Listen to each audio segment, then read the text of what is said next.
Suez Canal blockage. About the ship.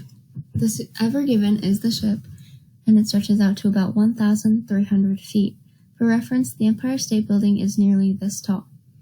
Ever Given was carrying around 20,000 shipping containers when it became launched in the Suez Canal, which is located in Egypt. What exactly happened? On March 23rd, the Ever Given ship became launched across the Suez Canal, creating many blockages and delayed shipments. This particular canal sees a lot of shipments from all over the world, being the shortest route from Asia to Europe. Mercantilism shares with realism the belief that each state must protect its own interests at the expense of others. French. Under mercantilism, there must be a balance of trade, and it has to be positive. The Suez Canal ship blockage incident stopped much shipping and any trading at all right in its tracks. Balance of trade.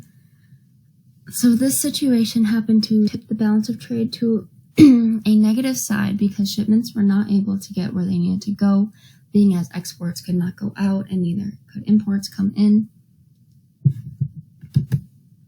Why is this an issue / important?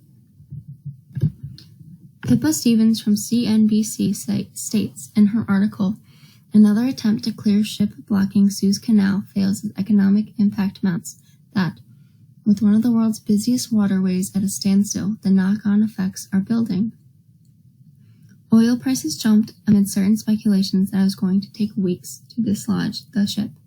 Stevens quoted White House Press Secretary Jen Psaki in her article stating, "We've offered U.S. assistance to Egyptian authorities to help reopen the canal. Those conversations are still ongoing." This statement tells us that the Suez Canal ship blockage is a significant enough effect to have the United States concerned and looking into it. Explanation of issue / importance. Paola Rodriguez Masu, Vice President of Oil Markets at Rystad Energy, stated, "Traders, in a change of heart, decided that the Suez Canal blockade is actually becoming more significant for oil flows and supply deliveries than they previously concluded." Who does this impact? Forbes said in their article, U.S. impact from Suez blockage will be minimal, largely on East Coast, that the Suez Canal blockage is worrisome. This is due to the fact that economies have already been struggling and not doing well due to the worldwide pandemic that has been going for a year. With global trade now such a big part of our lives in the modern world, the disruption of trade in any form is not helpful to already hurting economies all over the world. For example, the United States will feel a less direct impact because they receive shipments from Asia on the West Coast. Only the price of oil going slightly up could be the result of the situation in the United States. Impact continued. Mark Zandi, chief economist at Moody's Analytics, stated, "We are not talking dollars on the barrel, we are talking pennies on the barrel." Germany, however, might see some suffering in their economy due to the delays of auto parts to their car companies, which is a big industry. Spain, Italy, and France could also see higher oil and gas prices.